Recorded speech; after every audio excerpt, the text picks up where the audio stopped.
Chapter 5. Buhay senyorita si Pamela sa bahay ni na Mrs. Coronado at Tita Lottie na ang tawag niya rito. Yun nga lang, may kulang. Hindi na sila magkasama ni Alejandro sa silid. Isang gabi lang ito natulog sa malaking bahay at simula nun ay hindi pa niya ito nakikita. It's a beautiful morning. Anya na nag-iinat. Solo niya ang guest room na may banyong kanugnog niyon. She would take a shower pagkatapos ay uupo na lamang siya sa dining room o sa veranda o sa lanay for her breakfast. Parang gusto na talaga niyang pakasalan si Alejandro at ayaw niyang matapos ang pagpapasarap sa buhay. 35 minutes later ay lumabas na siya ng silid. Nakasuot siya ng mahabang bestida. Good morning, ma'am. Bati sa kanya ng isang maid. Noong unang araw na tawagin siyang ma'am, gusto niyang matawa. Ngunit sa loob lamang ng 3 araw ay nakasanayan na niya yon. At home siya sa bahay ni na Tita Lottie. Good morning. Magiloy niyang bati. Nasaan si na tita? Tanong niya. Sa garden po. Anong maid? Pakadala mo na lang ako doon ng juice at kahit anong breakfast ha. Anya't lumabas gamit ang sliding glass door sa gilid ng living room number 2. Hindi niya alam kung ano-ano ang tawag sa 3 sala sa bahay kaya nilagyan na lamang niya ng mga yon ng numero. Meron yung living room sa itaas na nakaharap sa azotea. Sa ibaba naman, merong living room na malalambot ang cushions ng sofa na kulay hardin pa. Ngunit sa likod ng arc entrance sa kaliwa, living room pa rin na ang mga furniture ay pawang mga antique at medyo madilim doon. Formal ang dating. Wala sa garden set sina Mrs. Coronado at Carly. Alam na niyang kasama ng ginang ang bata. Ayaw na nitong mawalay sa paningin si Carly at nakalimutan na ang tampos sa kabiyak na hanggang ngayon ay nasa Hawaii pa rin. At hindi dito sinundan ng mag-alis sa balutan.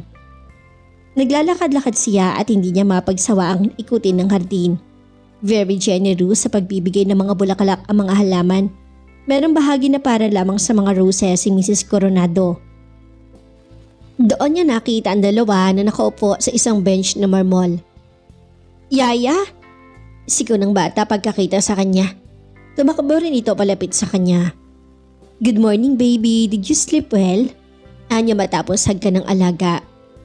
San ninong? Yaya? Tanong nito. Napangiti si Pamela. Hindi lang naman pala siya nakakamiss kay Alejandro pati si Carly. Office. Anya tinakay ang bata palapit sa matandang babae. Good morning tita. Bati niya't masuyong hinagkan sa pisngi ang ginang. Nung una ay naiilang din siya pero si Mrs. Coronado naman ang nagumpisang ng beso-beso in the morning nila. Good morning. Alam mo ba kung ano ang inuungkot at inuungot ni Carly kagabi pa? Wika ni Tita Lottie, wearing a pastel-colored dresses. Hinahanap ang ninong niya. Aniya. Oo, pinuyat ako. 2:00 na madaling araw ay nangangalabit pa. Tatanungin lang pala kung tulog ako. Anang ginang at tumawa. Silly kid. Tapos niyaya ako na lumabas ang silid at pupunta raw kay Ninong. Tumawa na rin siya. Nabutit hindi naman umiyak na umiyak. Hindi naman tumitig sa kanya si Mrs. Coronado. Katabi ba ni Alejandro si Carly kapag natutulog? 3 nights na niyang hinahanap ang kanyang ninong ha. Hindi kaagad siya nakasagot at napakamot siya sa ulo.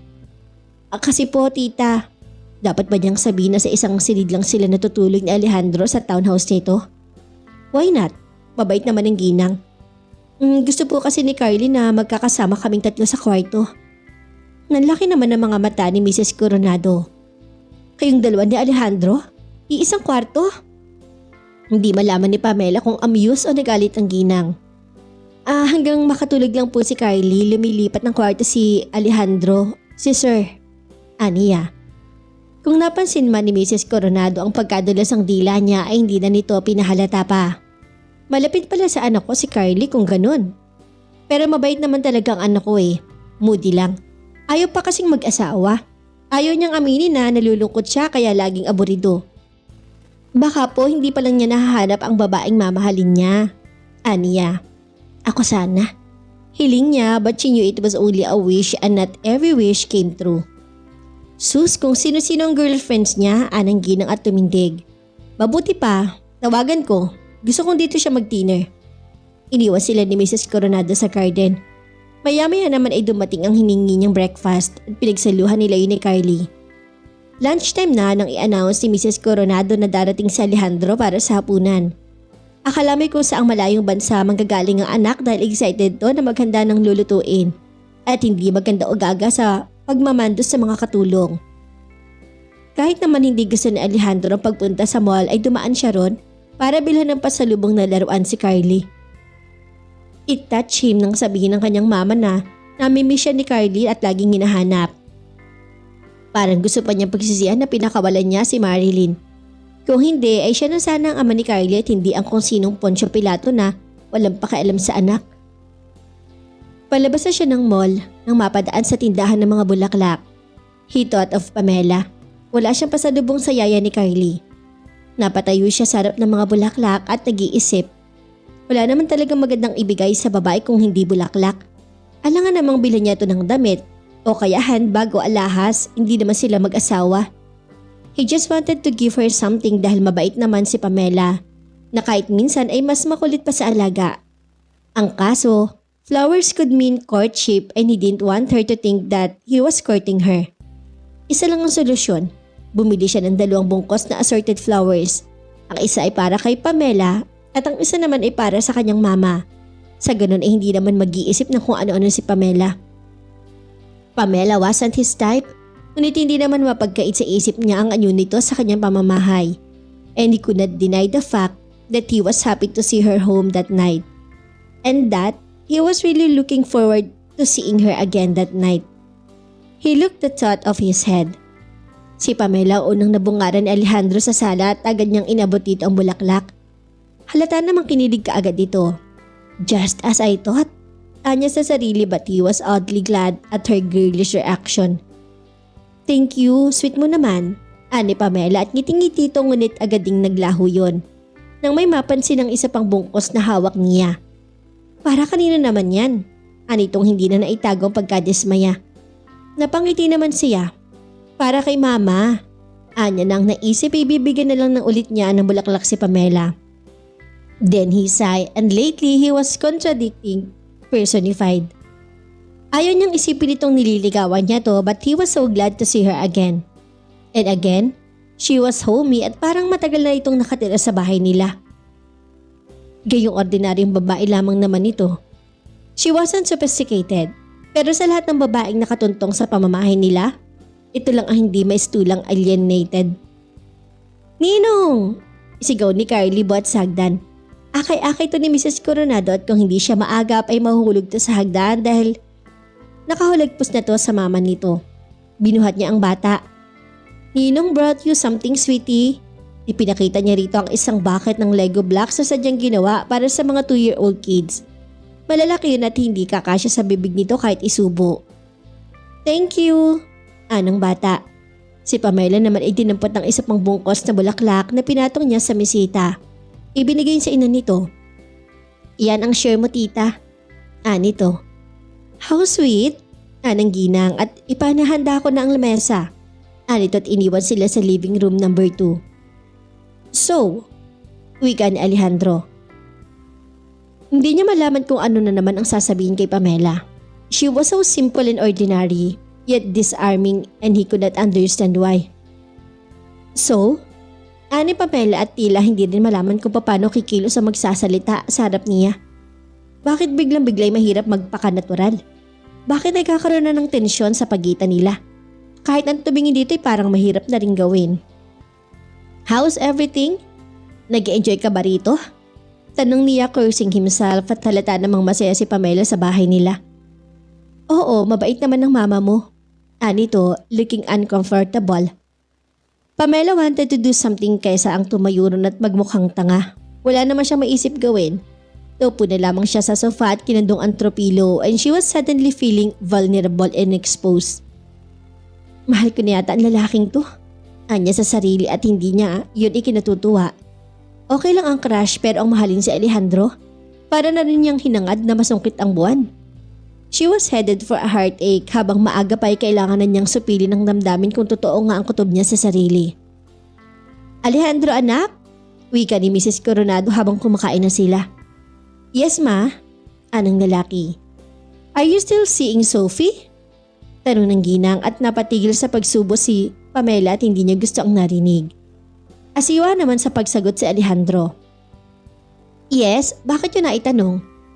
Sunday naman bukas, why don't you invite her for our lunch? Anong ginang at lalo namang sumama ang loob ni Pamela. Pero ano ba ang inaasahan niya? Na siya ang pipiliin ni Mrs. Coronado para kay Alejandro? Nababaliw siya. Siyempre, ang pipiliin ng ginang ay yung kauli ng mga to at pasalamat na lang siya sa maganda nitong pakikitungo sa kanya. I'll see what I can do, anang lalaki. Pamela, biglang bulalas ito. Ha? Usal niya at sumalpok sa ilong niya ang piraso ng chicken na nakatusok sa dulo ng tinidor na isusubo sana niya. Too late, wika ni Alejandro. Nabigla ito dahil nakitang hindi sa bibig ni Pamela napunta ang pagkain kung hindi sa ilong. Wala kaya ta sa sarili? Komento pa nito. May naisip lang ako. At saka tiningnan ko si Kylie. Palusot niya. Nawala talaga siya sa sarili dahil naaawa siya sa sarili.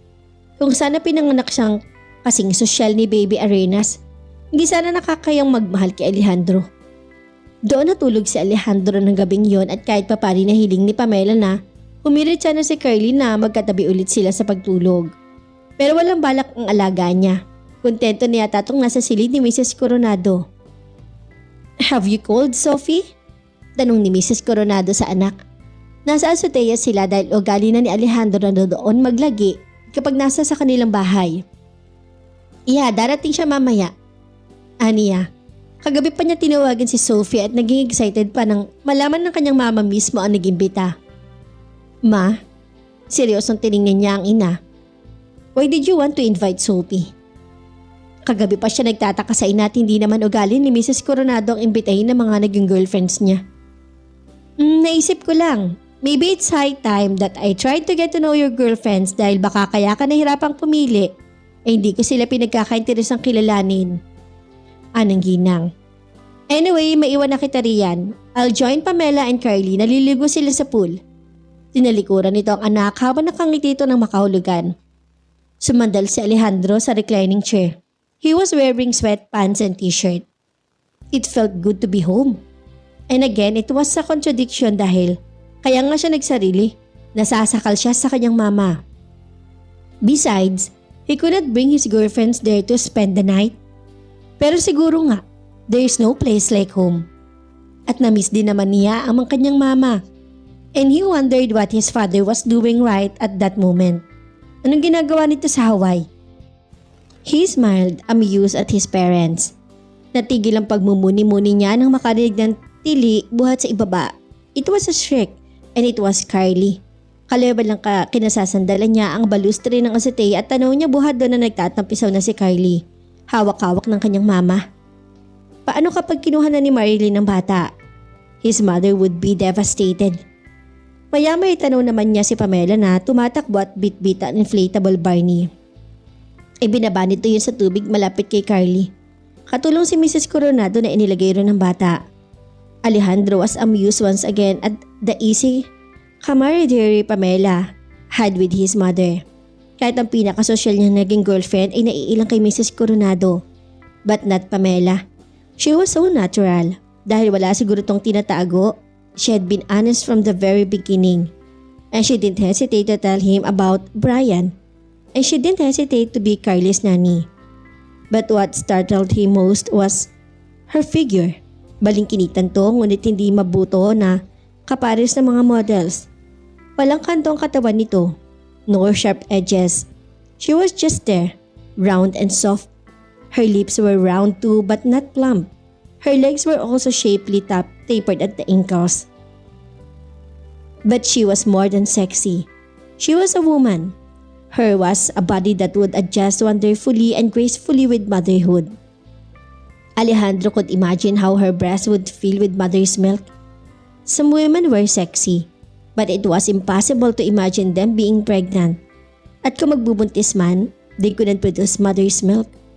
Marami na siyang kaibigan na nag-asawa na. Lahat ay magaganda, sexy, sophisticated, and they never breastfeed their babies.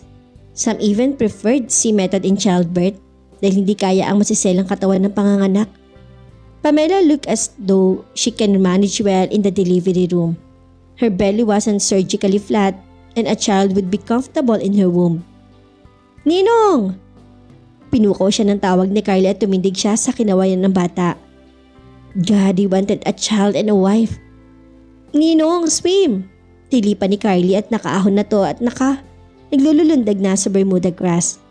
Pamela was in the water waving at him too. But a bit shy, he gestured wait with his palm at bumalik siya sa kanyang silid upang magpalit na ng pampaliko. He had a drawer filled with trunks, sexy trunks, as a matter of fact, pero wala siyang balak magsuot ng ganun sa harap ni Pamela. But he could not help it. He just loved the expression on her face. Boxer shorts na detalye ang pinili niya and he took off his shirt at bumaba. Ilang sandali pa inasa pool na rin siya, having a great time. He never thought that swimming in the pool with his mother in her skirted swimsuit could be fun. Parang bumalik siya sa pagkabata when life and joys were simple. At posible palang maranasan ulit yun. Magkarap sila ni Pamela na nakakapit sa inflatable Barney ni Carly. At kung titingnan niya to ay agad itong umiwas ng tingin. Then he would feel that she was looking at him secretly and she would turn away her gaze. Silly. But he could not control the build-up of attraction between them. At ang attraction ay parang damong ligaw na kahit supilin ay patuloy na nabubuhay at lumalago. Why not? Anya sa sarili. Maya-maya pa hindi na nakontento si Carly na nakasakay lang sa inflatable Barney. Gusto nitong lumusong sa tubig. Binuhaton ni Pamela at kahit papaano naman ay nababawasan ang timbang nito dahil nasa tubig. Ngunit mahirap pa rin dahil nagkakakawag na ang bata. Let me, wika ni Alejandro. Tinulungan niya si Pamela na hawakan si Carly habang nakadapa ito sa tubig. Her hands touch and their feet touch. Pakiramdam ni Pamela ay pagpapawisan to kahit nasa tubig.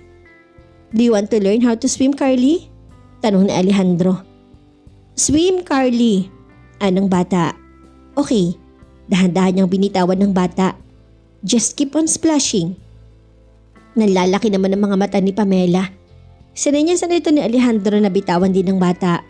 Hindi ito magawa at kahit na nakabantay naman sila, mapilit si Alejandro. This won't hurt her. Trust me. Aniya. At nabili nitong inalis ang kamay sa pagkakahawak kay Carly. At naramdaman yun ng bata at tumili sa may yakap sa leeg nito. Malakas ang tawa ni Alejandro.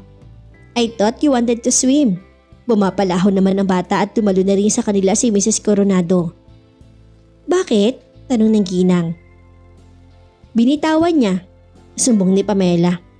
I was trying to teach her how to swim. By instinct naman ikakampayan. Besides, naririto lang naman kami. Katwiran ni Alejandro. Kaso nga tinakot mo. Baka magka-phobia na sa tubig. Wika pa ni Pamela. Nonsense. Wika naman ni Alejandro.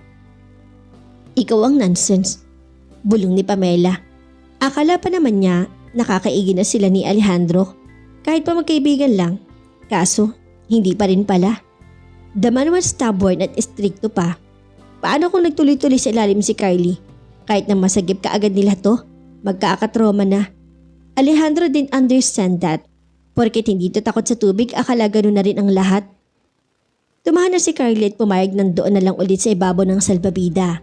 Si Alejandro naman ay lumangoy patungo sa malalim na bahagi ng swimming pool. Maya-maya ay tinawag siya nito. I'll teach you how to swim, Pamela. No way! Angal naman niya. Nakita niyang lumangoy palapit sa kanya. Halika! Hindi lang nito ang kamay niya. Ayoko dyan, malalim! Protesta pa rin niya. Huwag kang matakot, ako nga man nagturo kay mama di ba ma? Anang lalaki acting like a gidly schoolboy. Napahinuhod ding sumama sa malalim si Pamela. Pero nang hindi na lumapat ang mga paa niya sa tiles ay napakapit na siya sa balikat ni Alejandro. Nahirapan din naman tong lumangoy at hindi nito maipaliwanag ang gusto nitong mangyari. Hanggang makalipat sila sa kabilang dulo na medyo mababaw na ulit. Okay, kumapit ka dyan. Anito. Kumapit siya sa gilid ng pool habang tinulungan siya nitong ituwid ang kanyang katawan at mga binti. Ikampay mong binti mo pero wag mong i-bend ang tuhod mo. Hawak-hawak nito ang mga binti at hita niya without bending her knees. And his touch was giving small lightnings all over her body. Relax, wag kang manigas. Hindi ko kaya, ayoko na. Aniya. Kung nalalaman lang nito ang nangyayari sa kanya, he was torturing her. Okay, nito. Ibinaba niya ang kanyang mga binti ngunit hindi pa rin ito bumibitaw sa mga yon. Instead, his hands slipped up her body and he caught her waist. Hindi niya malaman ang gagawin. At si Alejandro naman ay nakangiti lang sa kanya. Kung ano ang iniisip nito ay ito lang ang nakakaalam. I want to tell you something, Pamela. Wika nito. Ano? Napatingin siya sa kaliwa nila. Nakatayo sa Bermuda grass ang isang babae. Nakaputing bestida na maiksi, puting sandals at puting handbag at nakatingin ito sa kanila. Napatingin na rin doon si Alejandro. Sophie? Anas nito ngunit agad na nakabawi sa pagkabigla. Kinawayan nito ang babae. I'll be right there. At mabilis itong sumampa sa gilid ng pool and join his girlfriend. Nangunyapit siya sa gilid ng pool para makalapit sa hagdan. Naupo siya ron. Mrs. Coronado and Curly joined her. Did you see her face? Wika sa kanya ng ginang. It's over between them. Nangyari ang inaasahan nito. Sinadya nito ang imbitasyon para magselo si Sophie. Napakunot ang noon ni Pamela, isa pa yatang baliw at kalahati ang nanay ni Alejandro. Inimbita nito si Sophie pero natutuwa pa to at sumama ang loob ng nobya ng anak. Nagdadabog na lumakad patungo sa harapan ng bahay si Sophie. Nakasunod naman dito si Alejandro. Ano ka ba? Aalis ka na agad? Hindi mo pa ginigrit ang mama ko. Anang binata at tumutulo ang tubig sa katawan niya. Wala akong pakialam. I saw what I saw. Ano bang gusto mong palabasin, Alejandro? You made me feel stupid. You didn't tell me your other girlfriend is here. Tuloy ang marcha ni Sophie patungo sa driver kung saan naroroon ang puting Honda nito. She's not my girlfriend. Yaya siya ni Carly. Wika niya. Nakalimot lang naman siya at nalimutan niyang darating si Sophie. And he was having a great time with Pamela. Kahit naman sino makakalimot kapag nahawakan ng binti at hita, lalo na ang bewang nito. Really? Patuyang sabi ni Sophie at galit na isinaksak sa keyhole ng kotse ang susi at binuksan niyon. Goodbye. Wala nagawa si Alejandro kung hindi. Goodbye. He felt relieved. Now he could go back to the pool and teach Pamela how to swim. Gusto ko mag-asawa na si Alejandro. Wika ni Mrs. Coronado kay Pamela. Naroroon pa din sila sa pool at hindi nila alam ang nangyayari kin Alejandro at kay Sophie. Hindi naman nagsalita si Pamela. Nagpatuloy si Mrs. Coronado.